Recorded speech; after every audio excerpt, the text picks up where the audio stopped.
Bueno, entonces, Juan, creo estamos ya y vamos a, no solo al Juan, solo para indicar, sí, vamos a empezar ya, Juan, ¿de acuerdo? Bueno, buenas tardes con todas, con todos. Un saludo muy atento a nuestro invitado Juan Montaño, un saludo a las compañeras, compañeros docentes, un saludo muy especial a nuestras estudiantes, a nuestros estudiantes de la carrera de antropología, de la carrera de educación básica, de la maestría de educación, que nos acompañan también a través de Zoom. Quiero dar la bienvenida, agradecer su asistencia y quisiera presentar a nuestro invitado. Stuart Hall enseñó hace tiempo que los sujetos de lo local, del margen, solo pueden entrar en la representación recuperando sus propias historias ocultas. Tienen que procurar narrar nuevamente la historia, pero esta vez de atrás para adelante. Luego Hall continuó insistiendo que no se puede describir los momentos de nacionalismo colonial, olvidando el momento en el cual los sin voz descubrieron que efectivamente tenían una historia que contar, que tenían lenguajes que no eran las lenguas del amo, ni las lenguas de la tribu. Se trata de un momento enorme. El mundo comienza en ese mismo momento a descolonizarse. Esto lo escribió el profesor Michael Handelsman para referirse a la tarea de Juan Montaño, un pensador que recorre la memoria colectiva afro para escribir nuevamente la historia, porque como dice Juan, es hacer justicia con nosotros. Tengo el agrado de presentarles a Juan Montaño Escobar, escritor y figura importante de la literatura afrodescendiente del Ecuador. Por décadas ha participado en el debate público ecuatoriano a través de sus escritos y ejerció la cátedra universitaria por algunos años. Ha escrito libros como Así se compone un son, El bisnieto cimarrón de Dzerzhinsky y trabajos inéditos en narrativa sobre la guerra civil en Esmeraldas. Ha colaborado como columnista en algunos diarios del país y escribe en los medios digitales Ruta Crítica y Rebelión. Desde la cátedra y la carrera de antropología, nos sumamos a las diferentes actividades que se realizan en octubre, el mes de la afroecuatorianidad, al que entendemos como un tiempo para reconocer y honrar el legado de quienes lucharon por tener justicia y dignidad. Por este motivo nos acompaña Juan para presentar su ponencia titulada 5 momentos epistémicos de la historia del pueblo afro. Juan, tienes entonces la palabra y muchísimas gracias por acompañarnos. Bueno, yo les agradezco a ustedes por la invitación.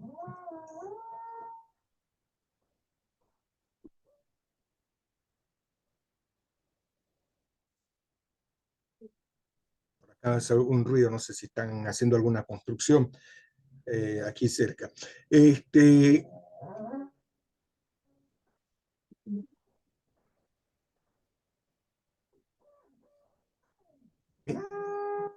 Bueno, no sé si se filtra el ruido allá, un ruido molestoso.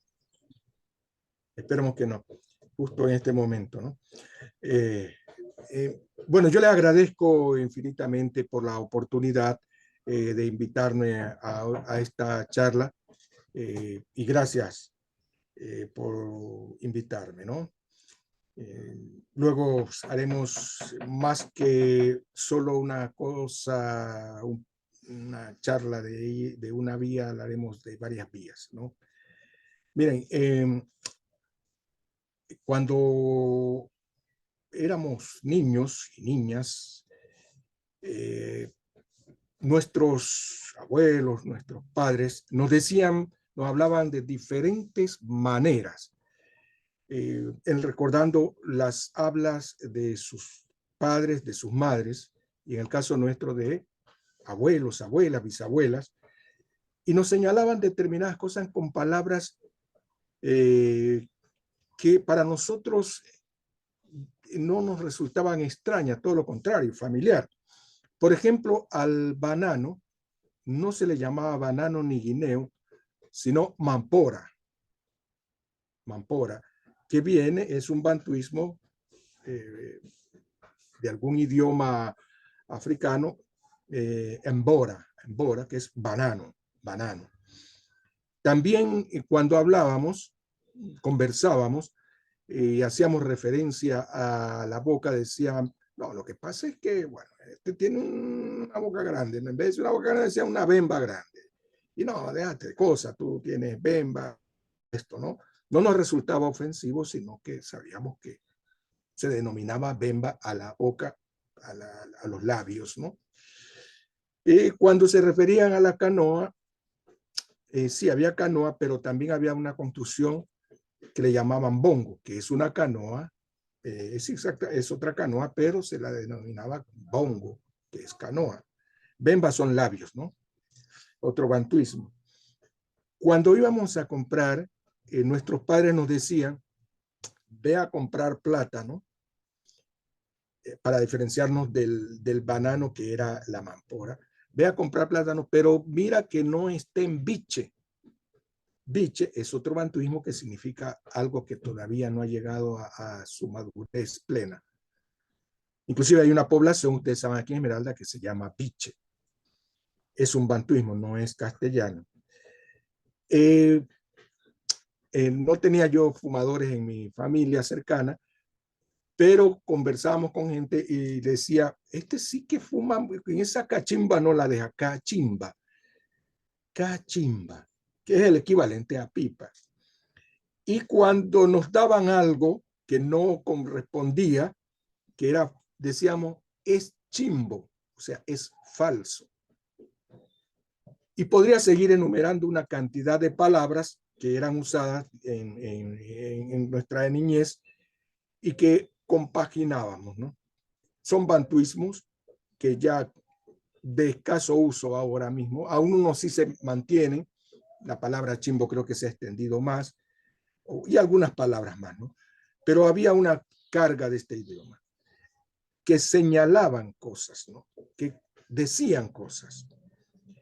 ¿Qué pasó con esto? ¿Por qué no fuimos nosotros apartando de esa habla? Porque nos dijeron que la gente de bien habla de otra manera.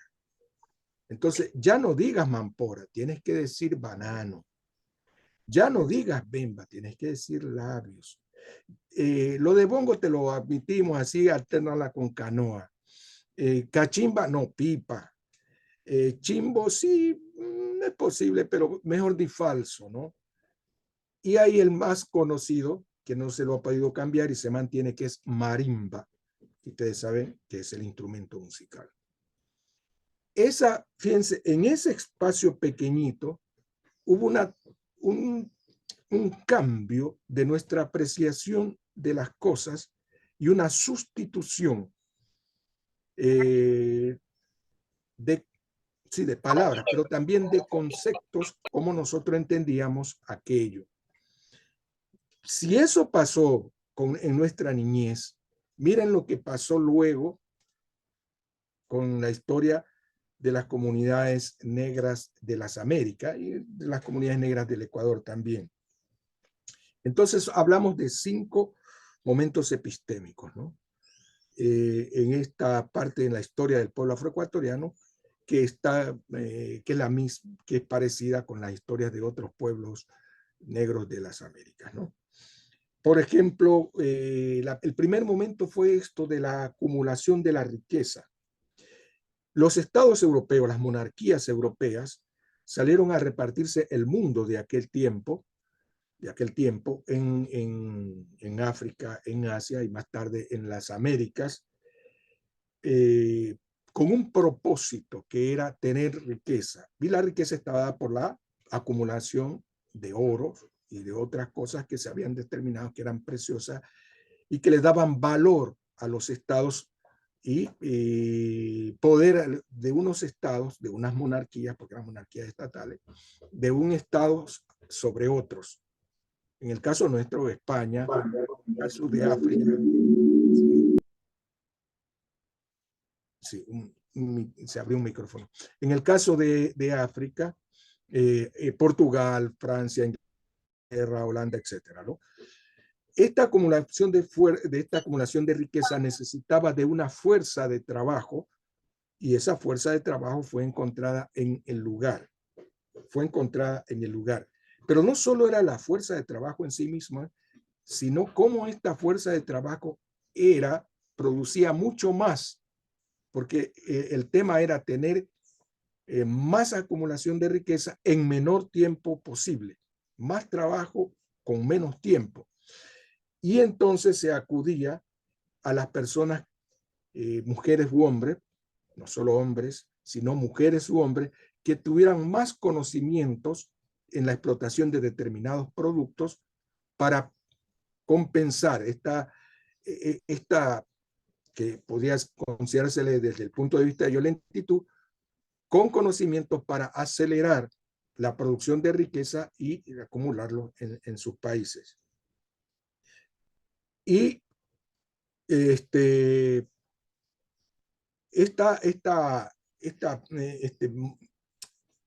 cambio que se debió dar en las naciones a base de la conquista, del esfuerzo bélico, de las alianzas con los grupos dominantes en las naciones africanas, comenzó a construir lo que después en términos económicos se llama el capitalismo. Hablamos de finales del siglo XV y toda la etapa a partir de allí, siglo XVI, XVII, XVIII, XIX hasta el siglo XX.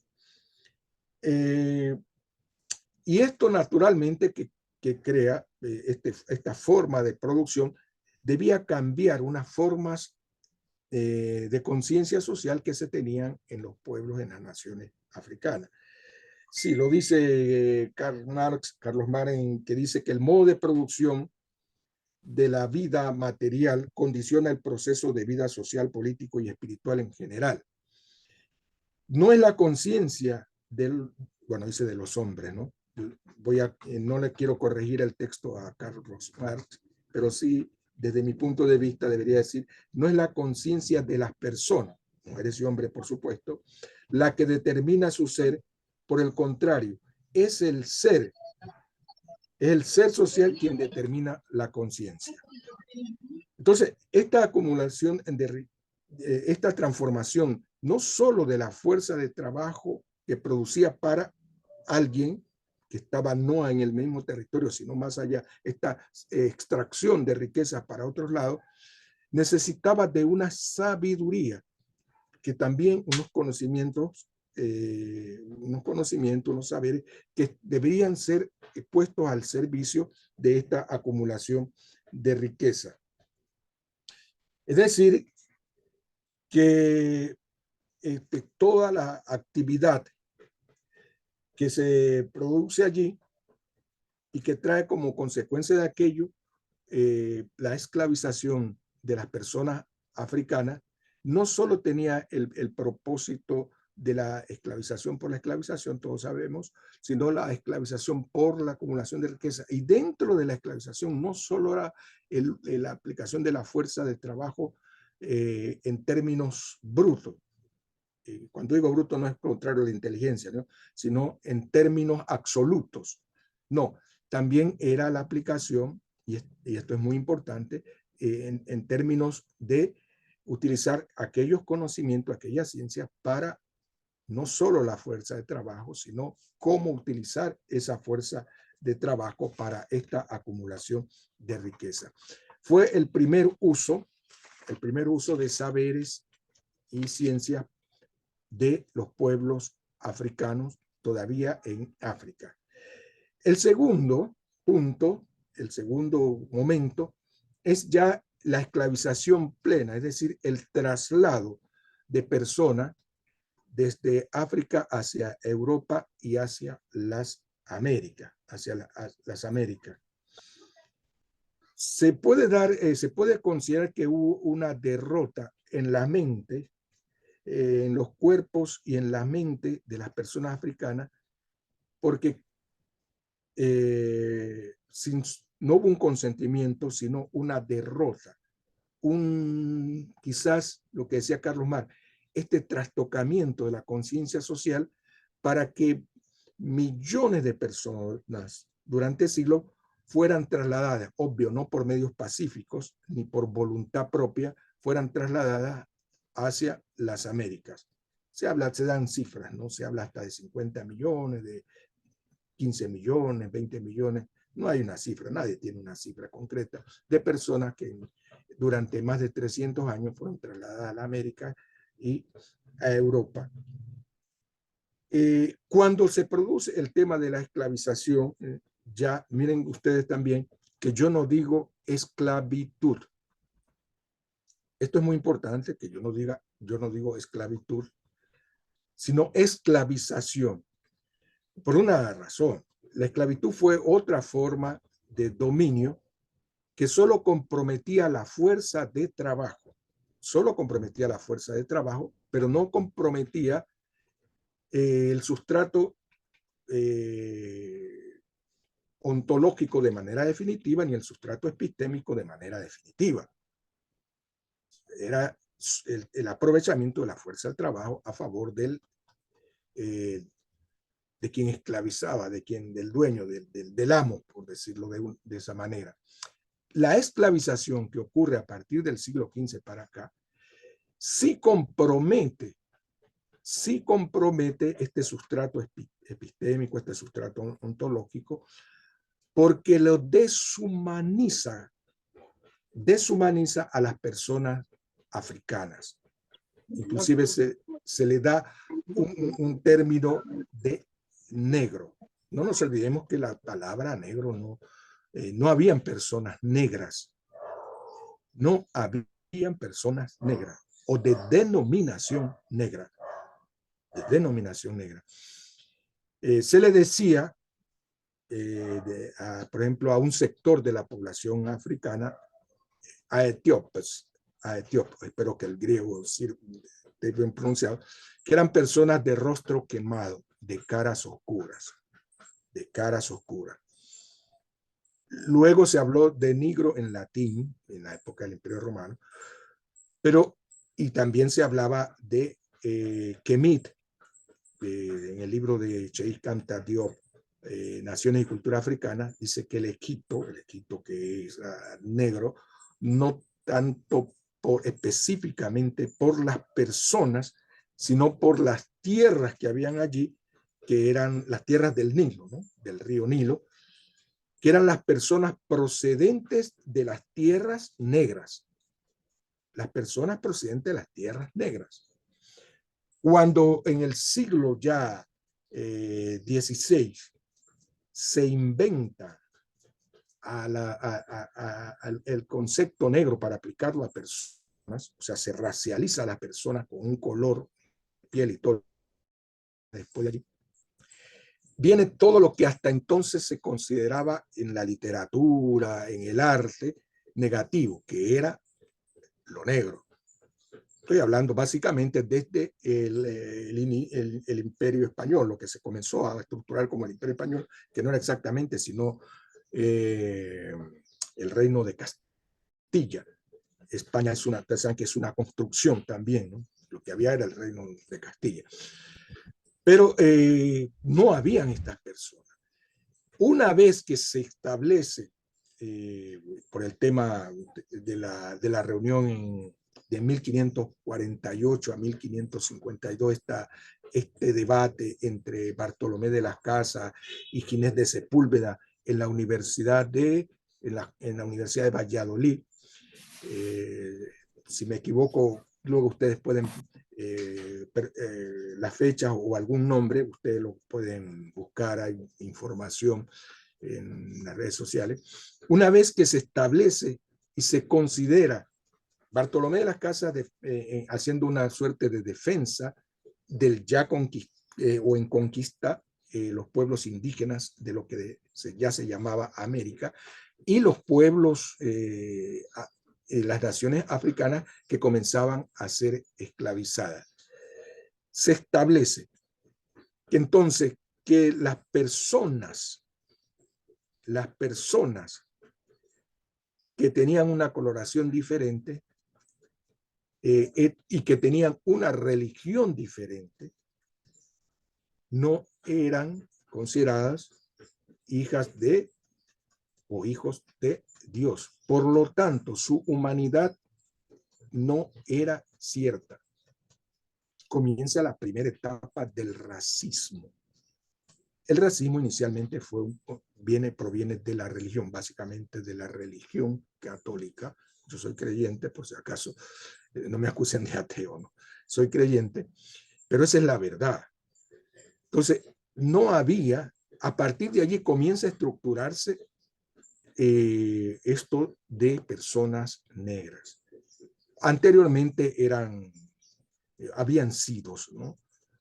O tenían, no es que habían sido, tenían y tienen, son Congo, son Aliqué, son Akan, son Wolof, son, bueno, de diferentes naciones zulúes más al sur, pero una vez embarcados, recogidos, almacenados, así dice inclusive en el libro del Quijote, ese almacén de personas que era Guinea, que también llamaban hacia el África, y trasladados a las Américas, dejaban de ser lo que habían sido en sus tierras para volverse negros, para volverse personas, no personas, para volverse simplemente negros o negras si eran mujeres.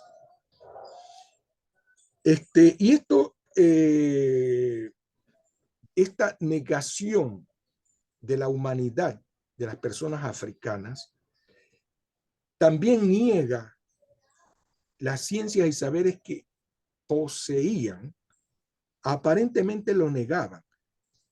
Pero cuando comienza la explotación de las Américas, del territorio que le fueron arranchando a las comunidades indígenas de acá, y que necesitaban, por ejemplo, el oro y otras riquezas, se dieron cuenta de que en Europa no hay muchas, o quizás no hay, vaya usted a saber si hay o no hay, en qué cantidad, minas de oro. Y entonces necesitaba, si fuera hoy siglo XXI, necesitarían entonces ingenierías en minas para esta explotación, como dije, mayor producción en menor tiempo, porque el proceso de acumulación, las competencias interestatales lo demandaban. Y ahí se hace, pues entonces, que se reconoce, en África hay hay un país que le llamaron la Costa de Oro, que es actualmente la República de Ghana, donde hubo un gran líder como Kwame Nkrumah. Entonces comienzan a traer a los llamados minas de allí para la explotación del oro en las Américas. Es decir, considero que no tienes una producción de saberes y de ciencia, pero cuando te necesito, sí, cuando requiero, ahí sí, ven para acá. Y comienzan también otros tipos a sembrarse en las Américas, el plátano o el banano, la caña de azúcar y otros cultivos agrícolas que se importan desde el África, pero para que esos cultivos tuvieran mayor rendimiento, se trajeron, no tenían ese título, ¿no? Pero yo lo voy a decir ya tipo siglo XXI, debieron traer estos ingenieros agrícolas en minería, en no sé qué, en no sé cuánto, para que la producción creciera y el enriquecimiento también se diera en los estados europeos. Entonces, este momento, la esclavización y esta negación absoluta de la humanidad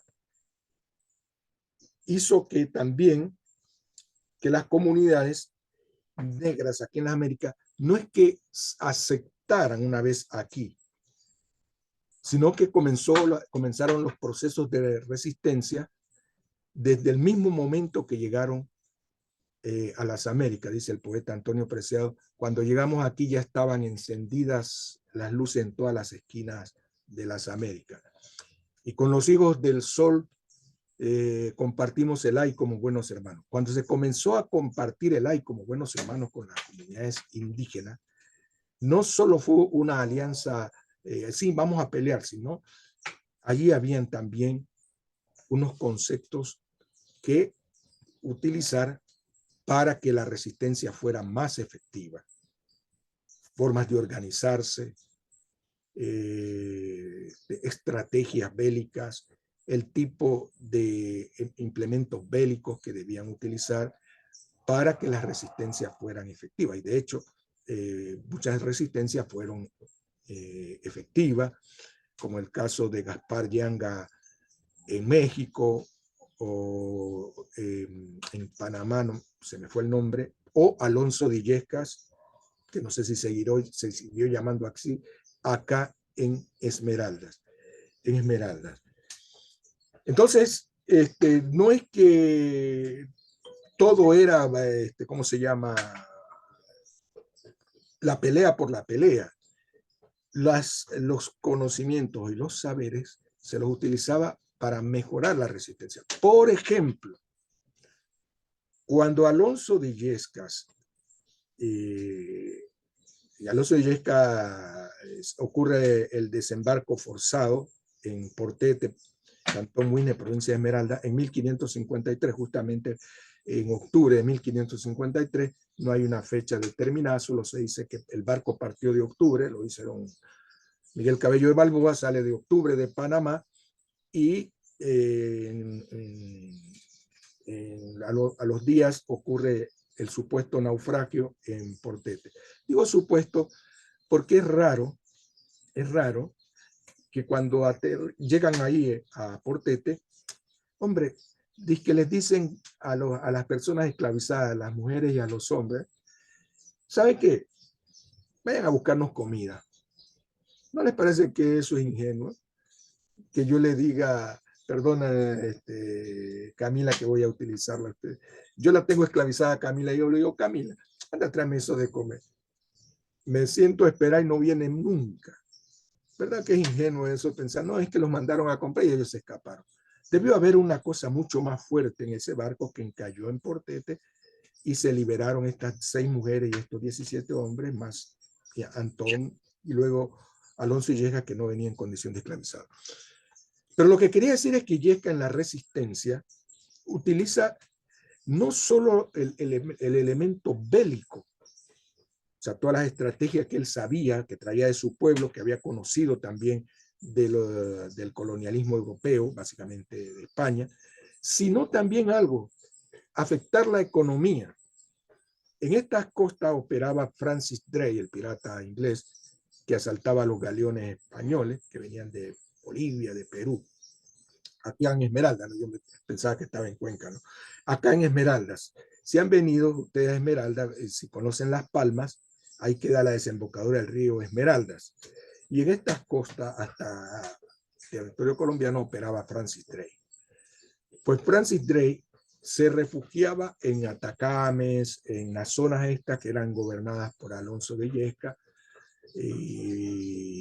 o sea, esta alianza indoafricana interesante que se dio acá en Esmeralda. Pero ellos permitían que Francis Drake asaltara los barcos porque afectaba la economía del Imperio Español. ¿No le parece que no todo era bélico? Le afectaba la economía. Y es por eso que vienen desde la orden, desde la ciudad de los Reyes, que era Lima, a la Real Audiencia de Quito, al secretario de la Real Audiencia de Quito, y le dicen, vea, vaya, hable con ese señor para que ya no nos estorbe más y nos deje pasar nuestro oro. Y entonces se hacen estos acuerdos, nosotros te reconocemos, no te vamos a molestar más, es más, te nombramos gobernador de sus territorios, pero ya no le permitas a Francis Drake. Yo lo cuento así, ¿no? Debieron ser otro tipo de diálogo, por supuesto, ¿no? Pero para el momento vale esto que estoy diciendo, ¿no? Bueno, ya déjalo tranquilo, te vamos a tranquilo, porque antes habían habido expediciones que ellos llamaban de exterminio y castigo que no pudieron derrotar. Se habla hasta de 20 en el libro de de Tardé, Los negros en la Real Audiencia de Quito, siglo XVI, siglo XVII. Él habla hasta de 20 expediciones militares para acabar con Illescas, con la resistencia indoafricana. Pero no lo pudieron. Y esta estrategia de Illescas dio resultado porque hasta ahí se acabó. Aunque él ya había dicho que había lanzado mensajes que en cualquier momento se tomaba Quito, que iba a ser una insurrección, pero era puras habladurías. Pero lo otro parece que sí se tomaron en serio, pues. Entonces, miren, la resistencia no solo era de carácter bélico, sino una resistencia de carácter mucho más elaborada, con ciencias y saberes. La defensa de la vida se hacía no solo con la fuerza de las armas, sino con la fuerza de la cabeza. Entonces, en la esclavización hay resistencia militar, es cierto, con carácter militar, pero más que todo hay una resistencia de carácter epistémico. Un tercer, bueno, me avisan si me paso el tiempo, por favor, Camila, para no aburrir al auditorio y podemos establecer un diálogo, ¿no? Bolívar en 1821 había dicho que todas las personas esclavizadas que se incorporaran debían concedérseles la libertad, que se unieran al ejército independentista, debían ser manumitidas, liberadas, ¿no? Liberadas. Eso casi no ocurrió y la esclavización se prolongó. Y ya había un antecedente clave, al menos en Esmeraldas, que esto es muy importante, como otras cosas que estamos diciendo, es que ocurre lo de Haití. En Haití, el triunfo de la revolución haitiana el 1 de enero, fecha simbólica, 1 de enero de 1804. Y se proclama una república totalmente antirracista. En el artículo 14 de la Constitución que se da la República de Haití, primera república en las Américas, esa república realmente antirracista que se da, dice que todas las personas nacidas en Haití, palabras más, palabras menos, ustedes pueden buscar el documento y lo leen con mayor exactitud, ¿no? Palabras más, palabras menos, todas las personas nacidas en territorio haitiano son negros o negras, por supuesto. Y se acababa la diferenciación de personas, o sea, todos nos igualamos, porque la diferenciación abismal entre una y otro era todavía el color de la piel. Todavía era el color de la piel, quizás también otras cosas, pero parecería ser que el fundamental era el color de la piel. Entonces, todos somos negros. República de Haití, Constitución, artículo 14. Sí, no había internet, me va a decir Diego Peña, no, pero ¿cómo se enteraron? Si esos manes estaban ahí, no había internet, no había el telégrafo, no se publicaba el Mercurio de Cuenca, ¿y cómo es que se enteraron que había una revolución en Haití? Por los marineros, no nos olvidemos que miles de barcos se movían por el mundo, y quienes entablaban conversación con las comunidades, con el pueblo, eran los marineros. Y posiblemente, perdón, los marineros le contaban lo que había pasado y venían más comunicaciones.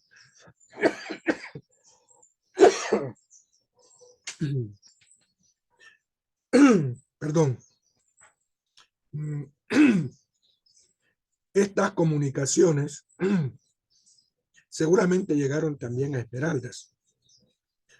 Y en Esmeralda había un proceso insurgente por los mineros y mineras de Playa de Oro, de Whimby, que había comenzado en 1734, 38, por allí, y que tenía propósitos propósitos primero de derecho, en una forma de que se había decretado a través de las leyes de la monarquía española, la monarquía colonialista de aquel tiempo, que decía que las personas esclavizadas tenían derecho al domingo para cultivar, para buscarse la comida y para las cuestiones religiosas. Pero los dueños de la mina, los esclavizadores, no les importaba nada. Entonces ellos comienzan una discusión con las autoridades colonialistas por acá de Esmeralda a exigir eso. Eso les permitió a ellos, aquellos sectores que se consideraban ya explotados, que no había más oro, reexplotarlo y obtener oro y comprar su libertad. Es decir, comenzó a aparecer en estos territorios también personas negras libertas. Y miren ustedes que ellos extraían el oro a pesar de que ya se consideraba que ahí no había más. Consideraban ahí y utilizaban. Y consiguieron además, y de alguna manera se enteraron de lo que pasó en Haití. Estamos ya hablando ya en el siglo XIX, de lo que había pasado en Haití. Y eso aumentó el movimiento antiesclavista en este sector, el movimiento anticolonialista. Y seguramente, no tengo datos para sostener allí, y seguramente republicano. Simón Bolívar, que parecía ser una persona muy bien informada, la idea de Simón Bolívar, del Ejército Libertador, del Ejército Bolivariano, no era entrar por otro lado, sino por Esmeraldas, porque había, bueno, de paso, algunos de los participantes en la última etapa, en la ultimísima etapa de la independencia de Esmeralda, el 5 de agosto de 1820, algunos de ellos eran de la parte bolivariana, que estuvieron aquí apoyando, pero en la última etapa, en la captura del gobernador Andrés de Castro. Pero el movimiento, el fuerte, la resistencia política, en términos de derecho, en términos bélicos, la dieron las comunidades negras e indígenas, más cierta clase acomodada blanca que había en el sector. O sea, en otras palabras, si nos trasladamos hacia allá, deberíamos decir que fue una lucha de la interculturalidad en el territorio de las Esmeraldas contra el colonialismo español. Bolívar iba a entrar por aquí, pero ocurre lo del 9 de octubre de 1820 y ya se sabe que fue por allá y bueno, el resto ya ustedes lo conocen. Entonces, hubo un movimiento aquí, un intento de impulsar desde acá, de estos territorios, que no es solo la actual provincia de Esmeralda, sino que era todo hasta Colombia, posiblemente hasta Buenaventura, la región de las Esmeraldas. La región de las Esmeraldas, que así se llamaba. Y olvídense eso de que se llamaba región de las Esmeraldas porque que encontraban unas esmeraldas. Primero, las esmeraldas solo se encontraron unas cuantas cosas de esmeralda y en la actual provincia de Manabí, que era parte de la región de las Esmeraldas. Otros también se dice no, por el verdor de las tierras, de las lomas y todo eso. Es posible que también sea por eso. Pero más que todo era por la filosofía, para el pueblo, para las naciones, gran parte de las naciones africanas. Lo verde es realmente la riqueza, es la vida, es el conjunto es una suerte de un simbolismo altísimo, el color verde. Si ustedes se fijan en muchas de las banderas y en muchas de las cosas que nosotros, los movimientos afroamericanos, ecuatorianos y de la diáspora, utilizamos estos colores, amarillo, verde, amarillo y rojo. obviamente el negro.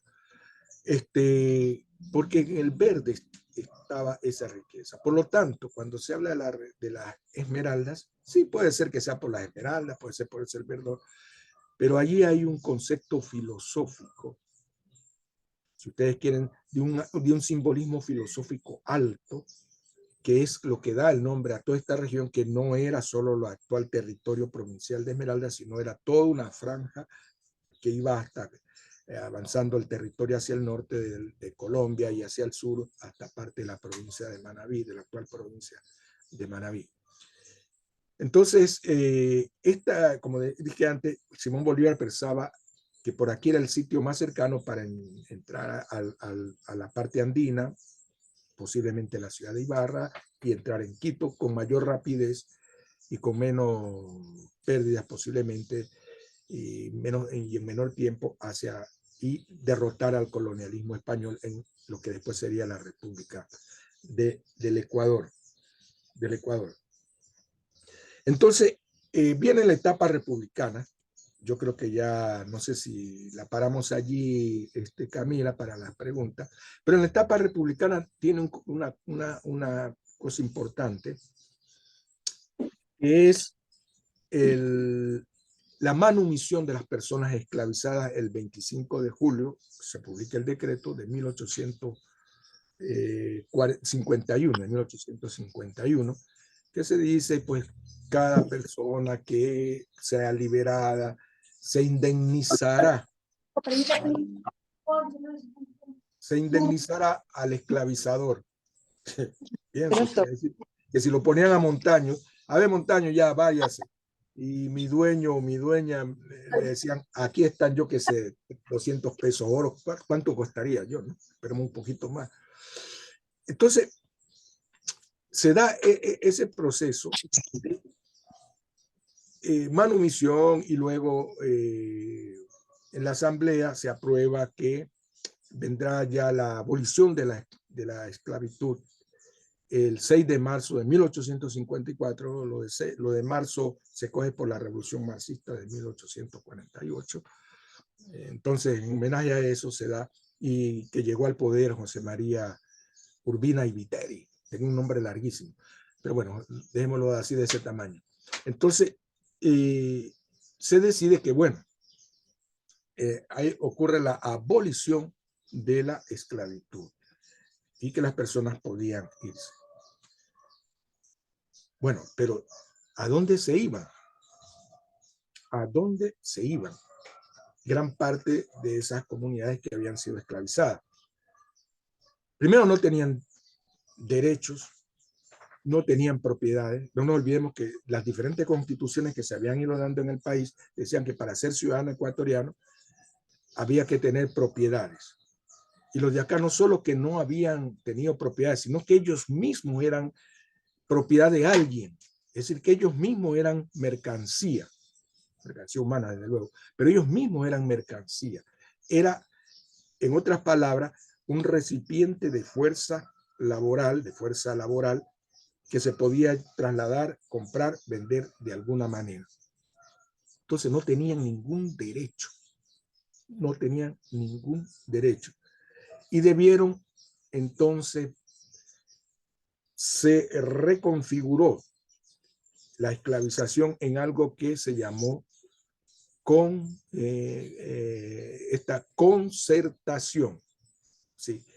Se acuerda de que las personas esclavizadas terminen conversando con el esclavizador para decirle, bueno, yo trabajo, quiero trabajar, y bueno, ahí por la comida, por un conuco, una porción de tierra y todo esto. Es decir, que el concertaje que se dio en nuestro país era la esclavización de otra forma, Y eso continuó. Por eso nuestra gente, en su mayoría, siempre estuvo del lado de las posiciones más progresistas, por ejemplo, del liberalismo, y del liberalismo más radical que lideró Eloy Alfaro. Nuestra gente, las famosas montoneras de Esmeralda, de Manabí, que entraron pasando por Cuenca, Riobamba y entraron en Quito, con mucha gente de acá de Esmeralda, gente negra fue hacia allá. O sea, nuestra gente siempre estuvo de ese lado, no solo por el tema específico de revancha bélica, de revancha popular, que tenían su derecho, sino por una cosa que era específica para ellos, por la vida, por su derecho a existir, y que la sintetizaban en dos palabras: tierra y libertad. Tierra y libertad. Y eso siempre los acompañó. Y esto llegó a un extremo tal que en 1860 entre 1861, 62 y 64, compran 62.000 hectáreas en la parte norte y forman lo que se llamó la comuna, todavía se llama Comuna Río Santiago Cayapa. Es uno de los pocos procesos de comprar un terreno para tener una autonomía en su desarrollo. Se compró acá en el norte de Esmeralda. Todavía existe la comuna Río Santiago, parte de su territorio ha sido ocupado por corrupción, algunas cosas que se han dado, y quedan, algunos dicen que todavía quedan 50.000, 40.000 hectáreas del territorio histórico de la comuna Río Santiago Cayapa. Es decir, que nuestra gente, nuestros ancestros, su vida en la República del Ecuador ha tenido unos procesos de recuperación enorme, de recuperación ontológica de su forma de existir, pero espectacular, frente a un Estado que, salvo ya en la Constitución, algo en el 98, en la Constitución del 2008, que hace un reconocimiento explícito y necesario de nuestra presencia como personas afroecuatorianas. Antes éramos personas negras o afroecuatorianas, ahora personas solo afroecuatorianas. Pero seguimos nosotros, le dimos la vuelta al concepto negro, le dimos la vuelta, ustedes saben, desde los años 60 se le dio la vuelta, ¿no? Se le dio la vuelta al concepto, lo comenzaron en Estados Unidos y luego se extendió en las Américas, a la gente a arrancharle al racismo, me fui un poquito adelante, ¿no? Al racismo oficial, decirle, sí, ya, yo soy negro, ¿y cuál es el problema? Y le dimos contenido también a esa palabra, contenido cultural, contenido social, contenido espiritual. Y entonces, hoy por hoy, ambas denominaciones, afrodescendencia o negritud, son paralelas, ¿no? No se contraponen, no se contraponen. Pero en realidad nosotros somos afrodescendientes. Reivindicamos nuestra cultura del otro lado de la orilla. Me fui un poquito adelante, retrocedo. Pero yo creo que debo pararme allí para que hayan preguntas. Si ustedes me dejan hablar, yo sigo hablando hasta las 3 de la mañana. A mí es un tema que me satisface. Entonces me paro ahí para que hayan preguntas. Sí, Juan, muchas gracias. Sí, súper bien. Sí, esa es la idea ahora. Si podemos hacer, quien tenga preguntas, quienes estamos aquí, o si hay preguntas, quienes están en el Zoom, pues poder formularlas. Entonces, si aquí no sé, hay alguna pregunta. Diego, por favor, pero creo que te acercas. Sí, sí, por favor. Buenas tardes. Muy interesante la charla. Yo tengo una pregunta que dijo al pasar, pero que me parece muy interesante, el hecho de que el racismo nace con el catolicismo. Quisiera, no sé si puede ampliar un poco más, porque el protestantismo también tiene mucho racismo. Lo que pasó en los países anglosajones da muestra de eso, pero no sé en qué sentido, o cree que la religión y el racismo pueden tener algún vínculo, que ese es de mi interés más personal, por supuesto. Gracias, profesor. Bueno, gracias a la pregunta. Sí, vale aclarar que se utilizó la religión, por muy sublime que sean nuestras creencias, se utilizó la religión específicamente en España, cuando ocurre el debate entre Bartolomé de las Casas y Ginés de Sepúlveda en la Junta de Valladolid. El tema era si comenzaron por los indígenas, si los indígenas de las Américas tenían o no tenían alma. Si tenían alma, entonces sí eran seres humanos. Si no tenían alma, entonces continuamos como lo que estamos haciendo. Se determinó que sí, que bueno, pero que había que recuperarles el alma, que la tenían por ahí perdida y que con una predica. Pero quienes no tenían alma eran la gente negra. Obvio que ahí hay una carga mucho más fuerte. Primero, lo de la religión verdadera para perseguir a los musulmanes que todavía estaban en la península ibérica, para perseguir a los judíos, acusándolos de no sé qué cosa. O sea, que era mucho más complejo, pero específicamente fue. Y es correcto lo que usted dice, el protestantismo también asumió no el protestantismo como tal, yo respeto las creencias, pero la utilización del protestantismo y del catolicismo en la creación del racismo. La utilización. Quizá esto aclare mejor. No es por definición la religión católica, ni por definición el protestantismo o cualquier otra religión, la cuestión racista. Es la utilización de esas creencias para posicionar la supremacía jerárquica muy alta, inalcanzable, de un grupo poblacional, de un grupo social, en este caso europeo, frente a otro grupo poblacional que eran las personas africanas y de rebote también las personas indígenas de las Américas. Creo que se aclara bien esto. Gracias por su pregunta. Juan, hay otra pregunta, ¿sí?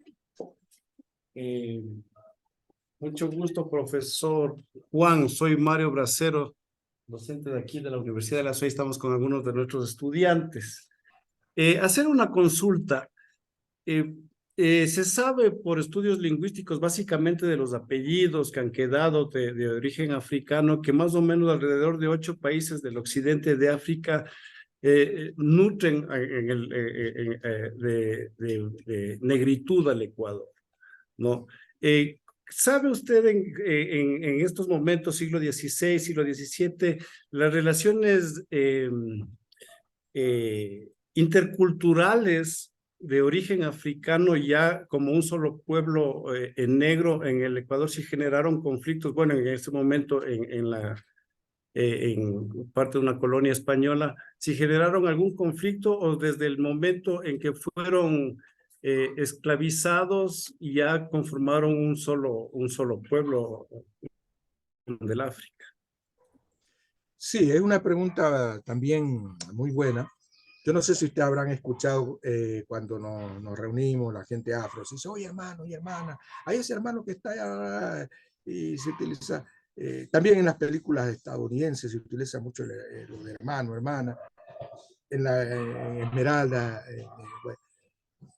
Esto que parece que es una cosa allí, tiene una historia que es importante. Por eso es importante la pregunta, porque se creería que cuando yo le digo a una persona negra, oye hermano, más allá de esto, no, que es para congraciarme, no.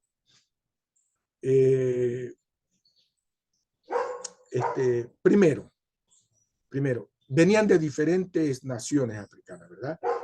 Unos podrían haber sido congos, carabalí, yoruba, pero ya estando aquí, si no se hermanaban, se desaparecían y debieron hermanarse, saltar idiomas, quizás rivalidades en sus territorios y aquí hermanarse. Y se hermanaron a tal punto que sobrevivieron y por eso estamos nosotros aquí. Una. Dos, decía el abuelo Zenón que el pueblo negro de la costa afropacífica colombo-ecuatoriana es uno solo, va desde el Valle del Chota hasta la frontera con Panamá. Yo soy convencido que eso es así, porque fue un solo pueblo que hizo resistencia, que sufrió sus consecuencias, pero también tuvo sus triunfos. Yo tengo familiares, y creo que no es mi único caso, que nunca fueron familiares sanguíneos, fuimos familiares sanguíneos, sino que se encontró esta persona y mi papá y dijeron, mira, tú, ya somos hermanos. Y a partir de allí se inició ese familiar. Lo que se decía como concepto, familia extendida, la familia cercana, o sea, mi familia, ¿no? Que quizás llamo el mismo apellido, pero está la familia extendida. Y por eso este concepto de hermano, hermana, inclusive primo, o quizás, no sé si ustedes habrán venido a Esmeralda y un chiquillo le dice tío, o esto del tío, porque esta familiaridad no es de ahora, tiene una secularidad que nos llega hasta ahora. Y ojalá nunca se pierda, ¿no? Porque me parece una forma muy bella de relacionarse, ¿no? Al final del día, yo creo que todos somos, más allá de lo que dice el cristianismo, todos somos hermanos y hermanas, y es un concepto que debería primar en toda la totalidad de la humanidad. Pero bueno, por ahora, este uso, ojalá no sea pervertido, este uso del concepto hermano, hermana, de primo, prima, tío, que se utiliza en el pueblo negro del Ecuador, o los pueblos negros de las Américas, a mí me parece muy bello y que ojalá nunca se pierda.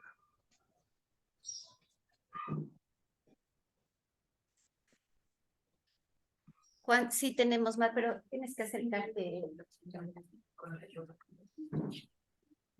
Te van a plantear otra pregunta.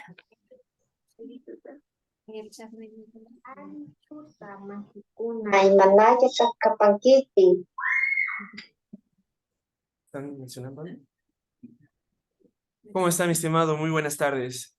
Mi nombre es Jordan Kimis Montaño, soy estudiante de antropología aquí en la Universidad de la SUAY, y yo tengo dos preguntas puntuales en base a lo que usted ha comentado y algo de conocimientos que he obtenido con ese tiempo, ¿no? Entonces, la una sería como, ¿qué ha sucedido con toda la información, conocimientos y estrategias empleadas por los cimarrones en el tiempo que se dio la abolición de la esclavitud, que fue en 1851 y un poco antes, ya que en 51 como que se concretó realmente ya esta abolición, con respecto a civilización, convivencia, mantención de costumbres, conocimientos y todo lo que empezaron a hacer con su libertad dentro de los quilombos o palenques, y donde se encuentra ahora registrada toda la información y los conocimientos de los palenques que llevaban registrado todos los cimarrones, y ahora transportándolos a este tiempo de lo contemporáneo, cómo podemos hacer uso de esos conocimientos para poder fortalecer más a los derechos, no tanto constitucionales, porque por más que estén los derechos planteados en la Constitución, todavía son ojos cerrados,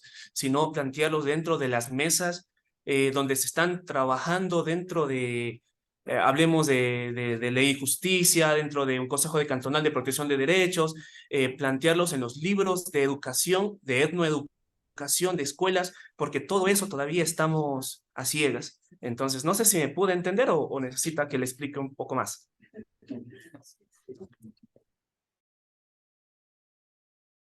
Sí, la entendí perfectamente, gracias. De entrada, está el Fondo Andino, Afroandino en la Universidad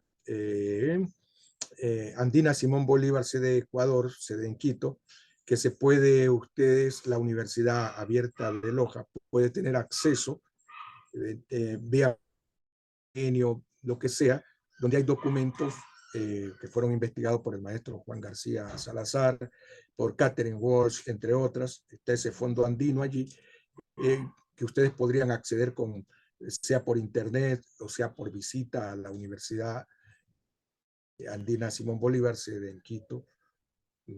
Está abierta la información allí, por favor. Ojalá Camila, la rectora, Gabriela,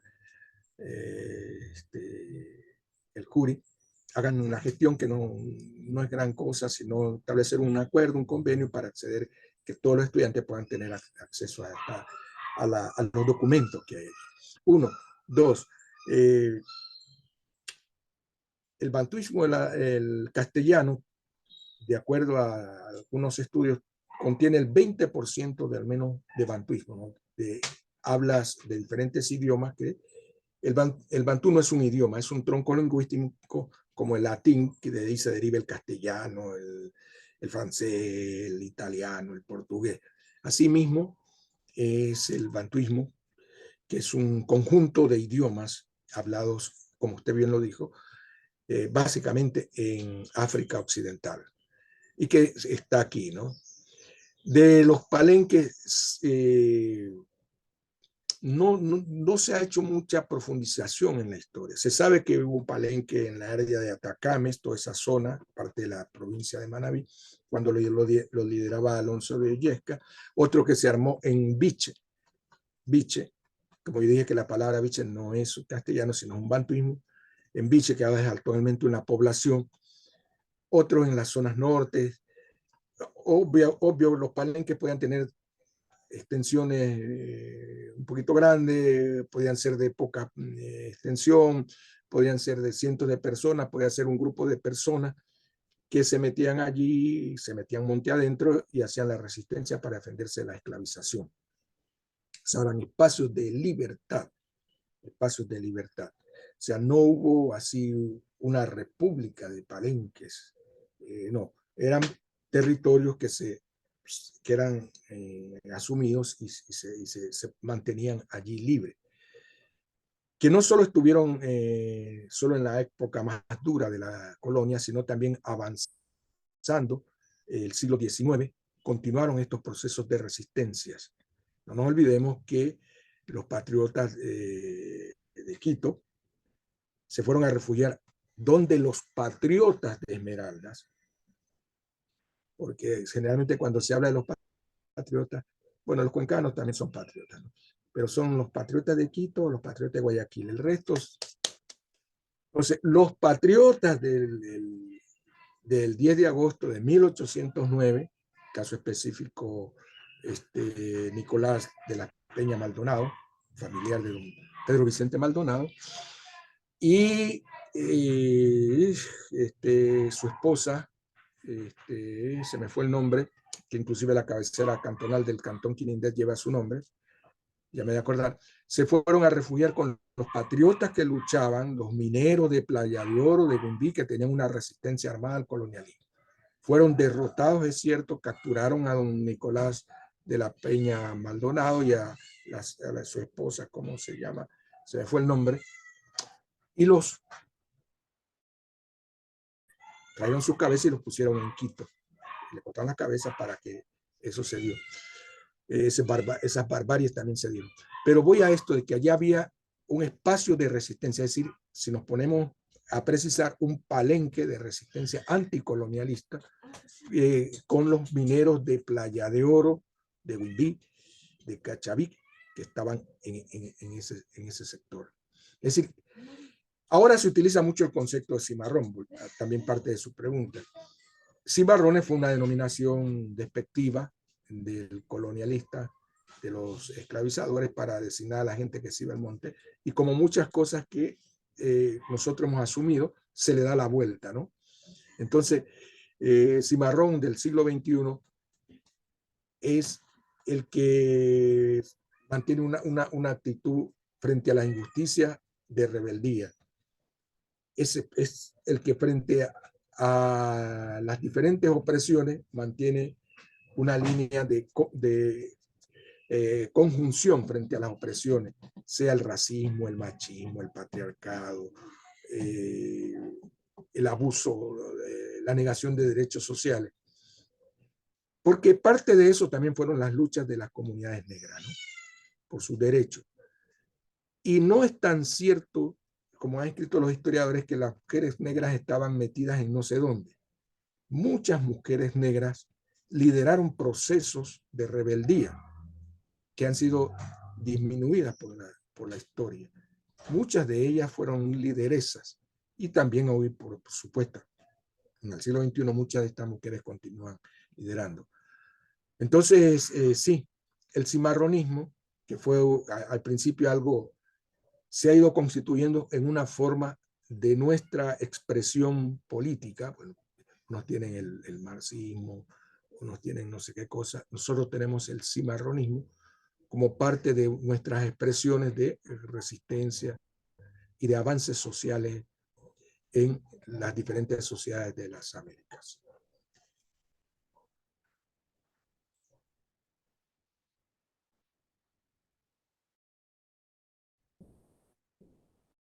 Juan. Muy buenas tardes. Mi nombre es Alexandra Pichazaca, soy de una comunidad indígena.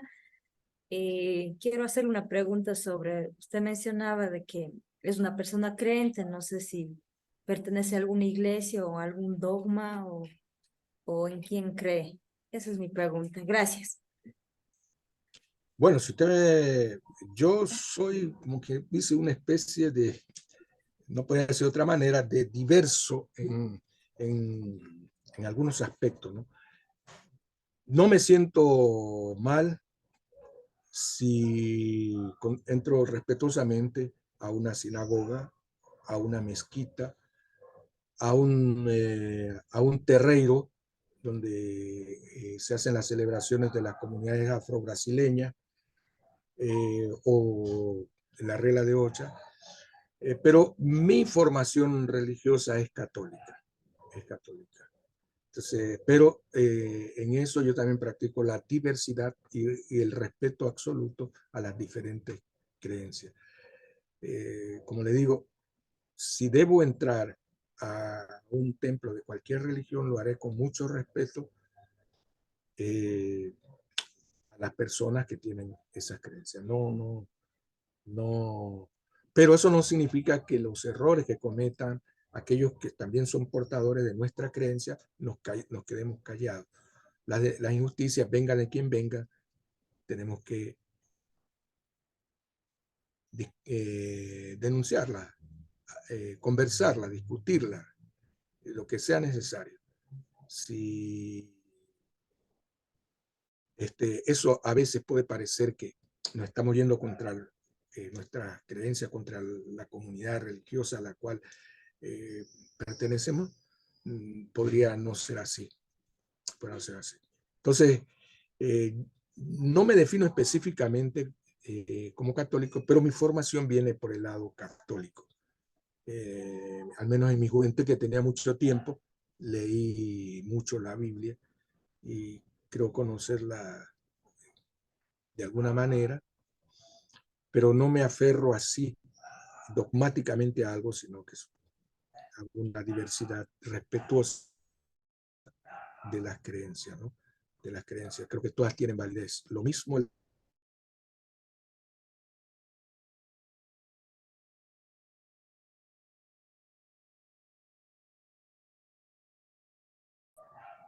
de Quito, a ese nivel.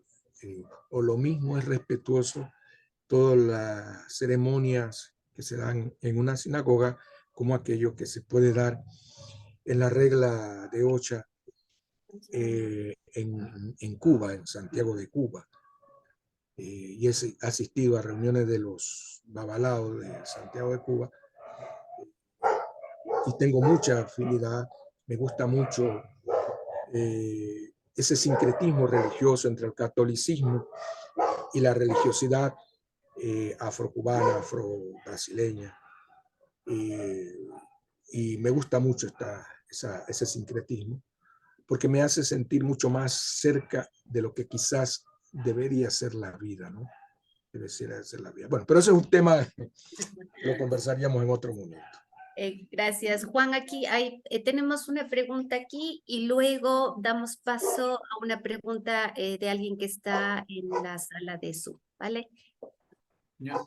Muy buenas tardes, mi nombre es Martín, pertenezco igual a un pueblo indígena y nada, con lo que he escuchado, lo que acaba de hablarnos y no a través del tiempo, creo que entre ambos pueblos hemos tenido una trascendencia de muchos cambios, ¿no? De muchas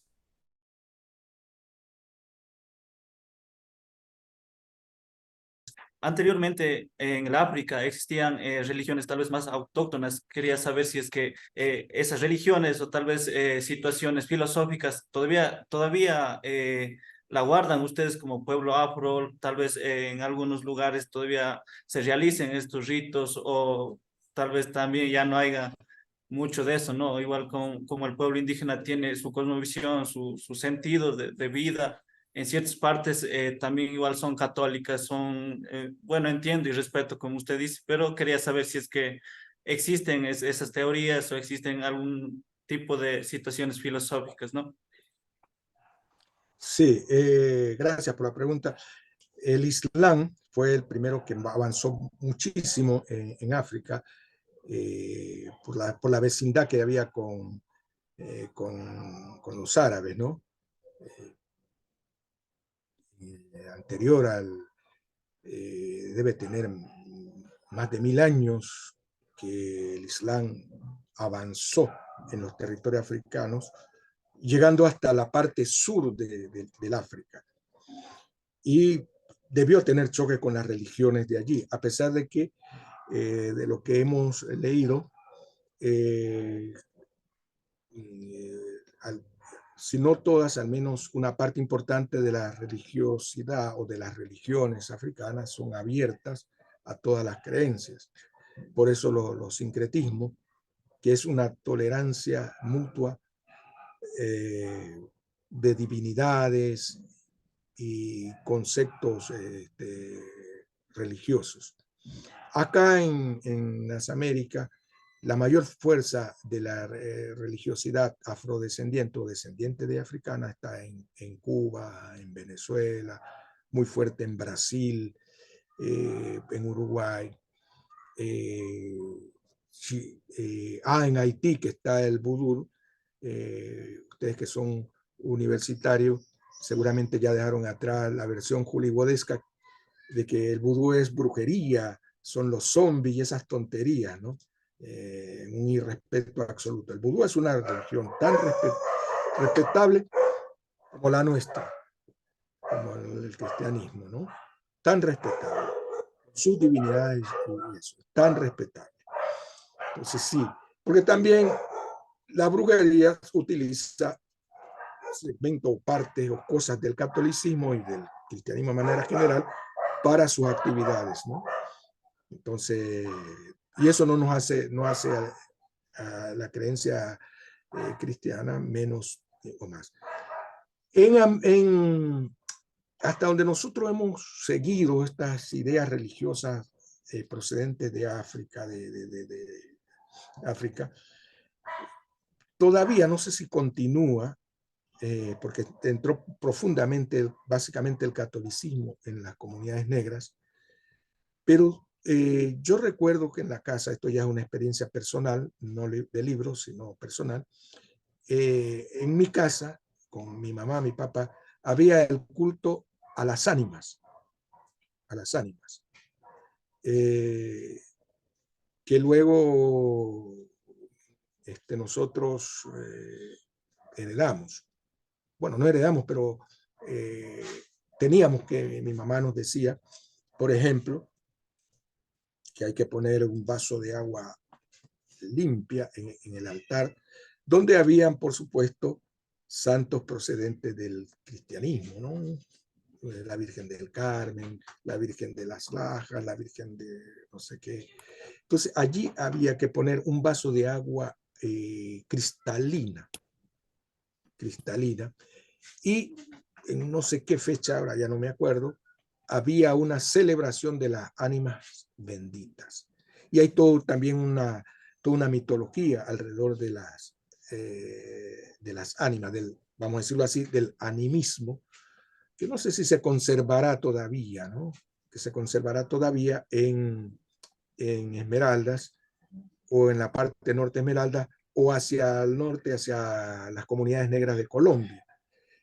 Pero algunas cosas sí se quedaron, por ejemplo, esto que le digo, el culto a las ánimas, que había que darle su espacio, ¿no? En un altar grande, ponerle agua, básicamente agua cristalina en un vaso, y había que estar pendiente que ese no se fuera a enturbiar esa agua o a llenar de basura porque había que cambiarla. Eso me recuerdo que mi mamá me decía, está pendiente del agua, que cuidado, hay que tener eso, ¿no?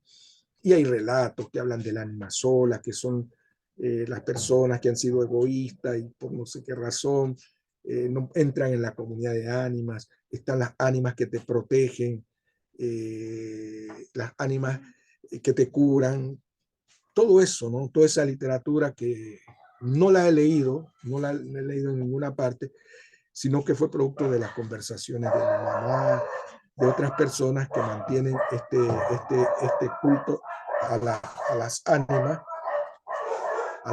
ánimas benditas que son. Sí, eso ha quedado. Eso. Otra cosa también, aprovechando la pregunta, no sé si ustedes escucharon cuando Francia Márquez Mina dijo que ella había sido obligada en Yolombó, que es su lugar de natal acá en el Cauca, en el departamento del Cauca de Colombia. Y yo me acordé, digo, cierto, ¿no? Que yo también fui obligado en Esmeralda con hojas de Guayacán. Me acordé de eso porque mi mamá me decía, solía decirme, lo cuento a veces como anécdota, y valga esta oportunidad también para contar la anécdota. Si yo me ponía a llorar cuando era muy niño, llorar por cualquier cosa, ¿no? Mamá, que quiero tal cosa. Me decía, vos fuiste obligado con Guayacán, es decir, que tenía que tener un temperamento fuerte, ¿no? Y no con ovo. El ovo es un árbol quebradizo, ¿no? Por mucho que la rama sea de gran grosor, te corre, si la pisa y hay algún peso excesivo, la rama se quiebra, a diferencia del Guayacán, que la rama puede ser mínima y se sostiene. Entonces, mira, tú fuiste obligado con Guayacán, deja de ser llorón. Entonces, esa ritualidad que ya va desapareciendo, ¿no? El Guayacán es un árbol hermoso, ¿no? Hojas amarillas, por ejemplo, ahorita hay florecimiento del Guayacán por acá.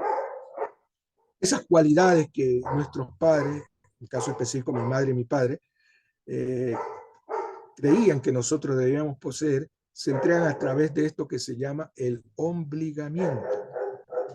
El verbo no creo que no sé si está en el diccionario, obligar. Y me acordé fue porque Francia Márquez Mina dijo que había sido obligada en Yolombó, el departamento de Cauca.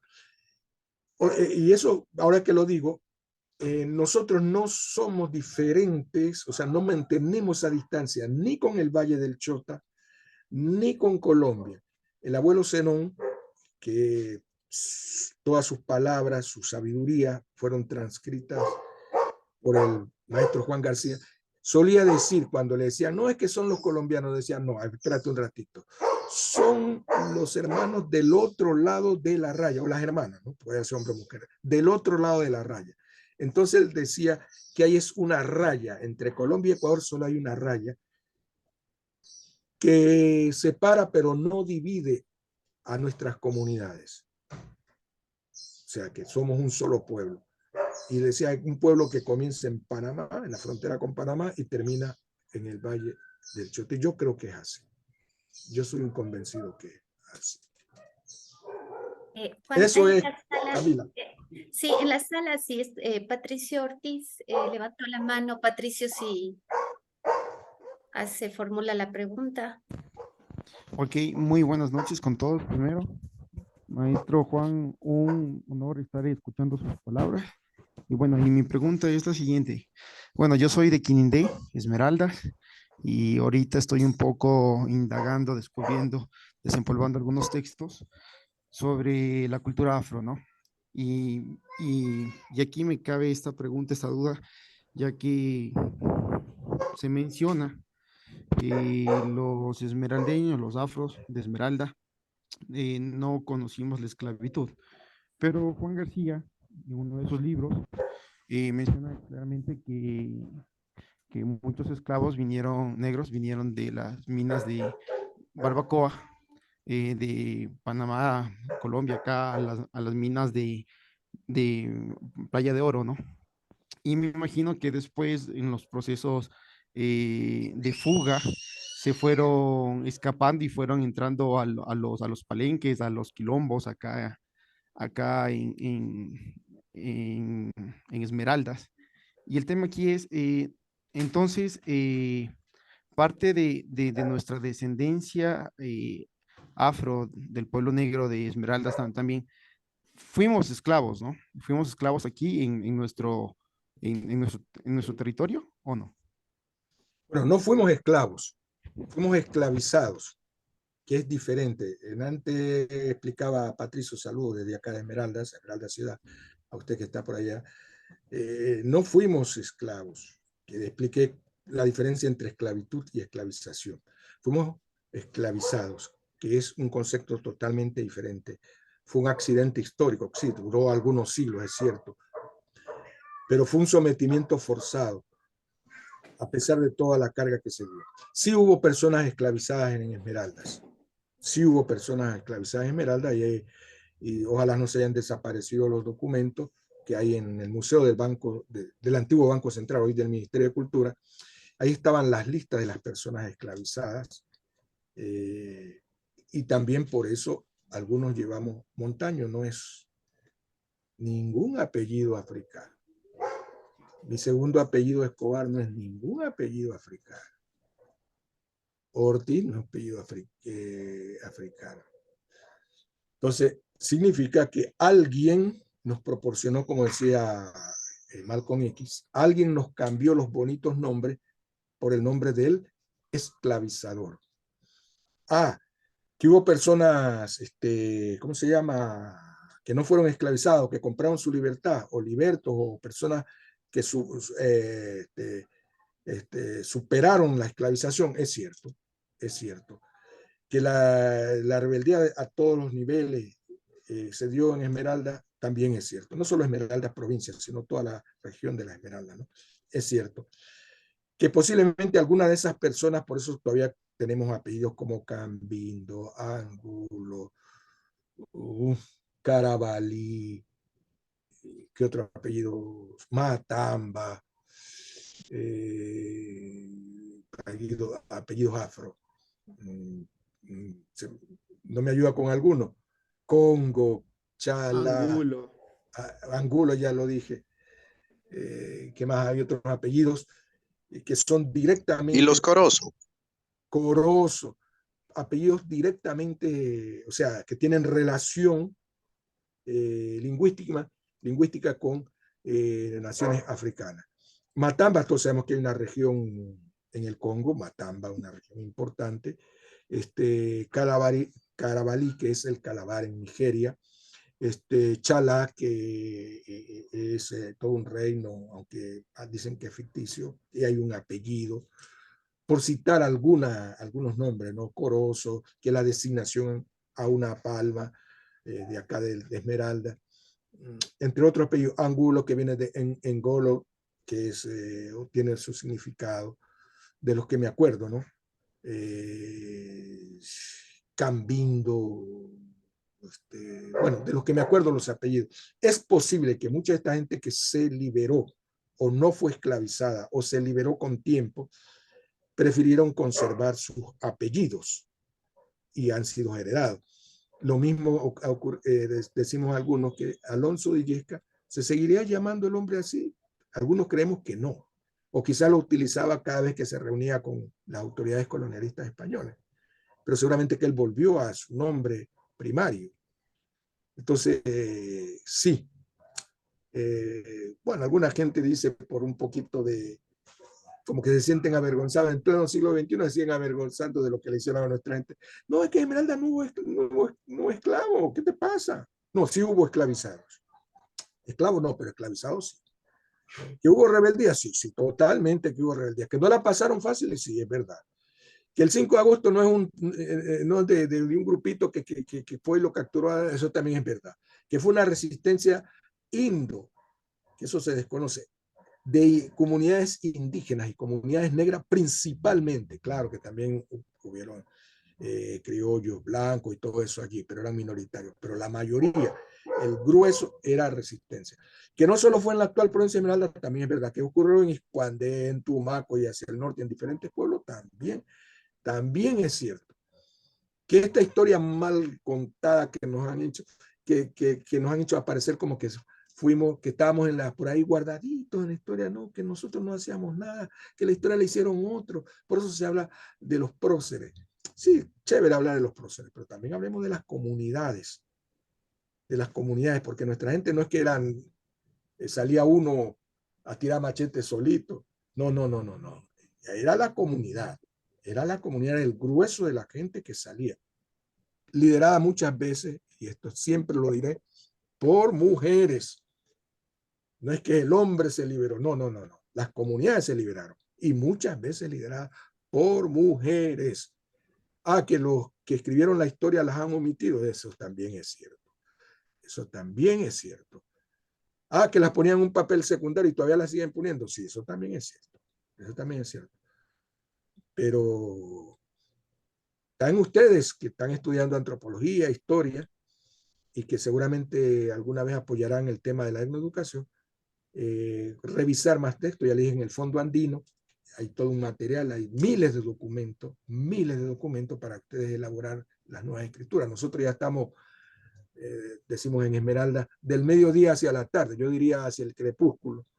Entonces les toca a ustedes ya asumir, como decía el maestro Juan García, el encargo. Todos tenemos un encargo. Eso es, Patricio. Saludos desde acá. Un gusto. Juan. Sí, no, ya está.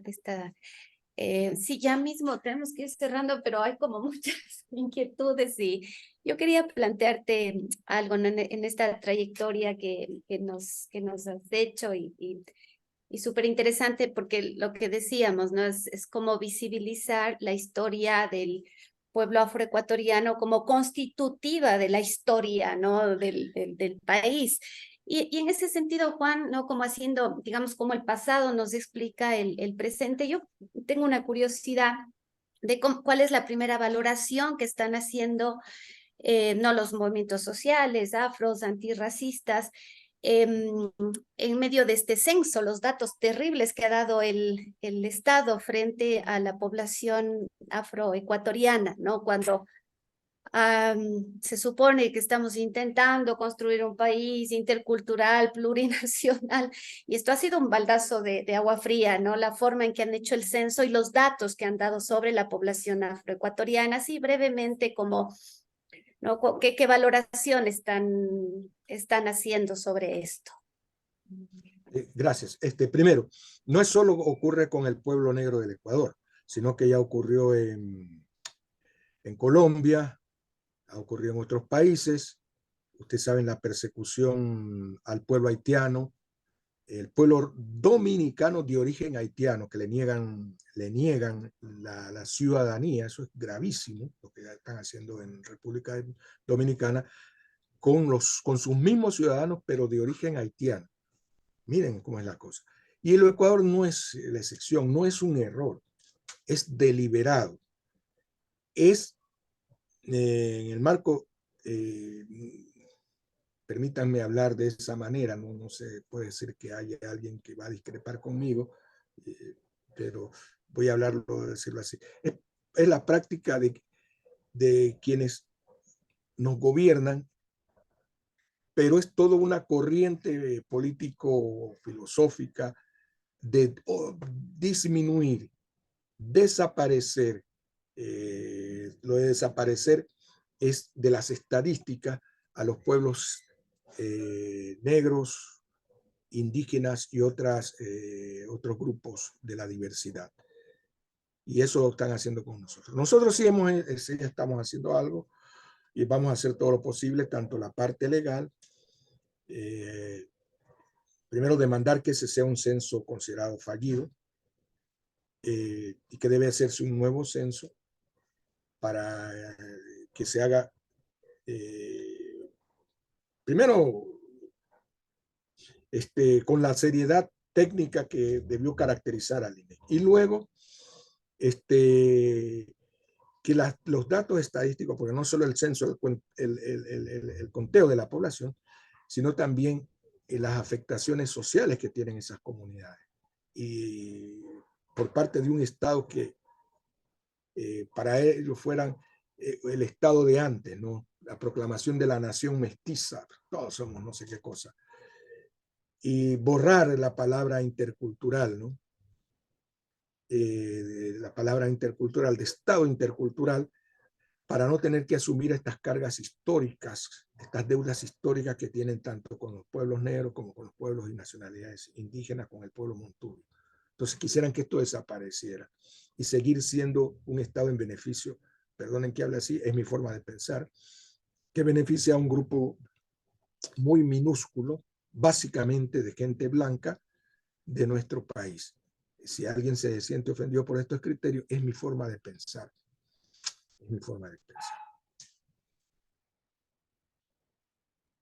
Gracias, Juan. No, más bien con este tema del censo, ¿no? Es decir, tiene que ser una preocupación de toda la población, como dicen, ¿no? Eso es una cuestión deliberada y pues sí, vamos a estar como muy atentas también siguiendo lo que ustedes vayan, las acciones que vayan tomando. Juan, vamos a tener que cerrar, ha sido sumamente interesante. No, mira, alguien dice ahí, grande maestro, todos estamos con ustedes, un mensaje que dejan aquí. Agradecerte muchísimo tu generosidad por estar pues aquí, digamos, por Zoom, participando y contándonos todos estos elementos que has planteado en tu charla y pues que esta no sea la última, ¿no? Que podamos tener más encuentros, Juan. Entonces, solo quiero cederle la palabra a la coordinadora de la Cátedra de Antropología para despedir. Un abrazo enorme, Juan. Muchísimas gracias. Juan, de mi parte, en nombre de la Cátedra Permanente de Antropología, de la carrera de Antropología también de la Universidad de la SUAY, una carrera que recién la inauguramos hace un mes, una carrera todavía muy joven. Queremos agradecerle por su tiempo, por su enorme generosidad de convidarnos parte de su tiempo y parte de su conocimiento, de sus saberes. Creemos que es importante hablar de esa presencia afro en el país, no solo en el mes del pueblo afroecuatoriano, sino siempre. Son temas urgentes, son temas importantes, temas necesarios. Agradecerle enormemente, agradecerle también a las personas que nos han acompañado acá en este espacio, pero también a las muchas personas que se unieron por Zoom, invitarles a que sigan la Cátedra Permanente de Antropología, que sigan nuestras actividades, desearles a todos una buena noche y nuevamente nuestra enorme gratitud con usted, Juan.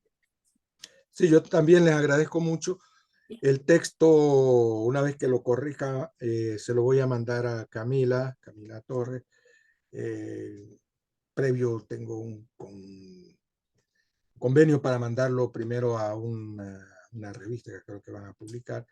Entonces, y luego cuando ya me digan, ya lo vamos a publicar, yo sé, pero con tiempo se lo mando, ¿no? Ya pueden hacerlo si ustedes quieren público o repartirlo, pero les voy a hacer llegar el texto, ¿no? Todavía está sujeto a algunas correcciones, ampliaciones, ajustar algún detalle, y yo se los voy a hacer llegar a Camila para que los de la cátedra lo tengan, lo discutan, y si quieren me corrigen aquello que haya que corregir y me mandan sea a través de mi correo electrónico o a través de Camila algunas sugerencias que estimen pertinentes, ¿no? Yo les hago llegar estas palabras ya un poco más, el papel aguanta todo, ¿no?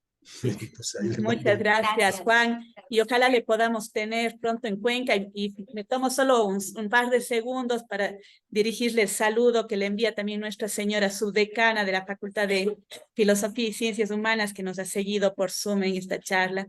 Nuevamente, gracias y reciba el aplauso de todos los que están acá.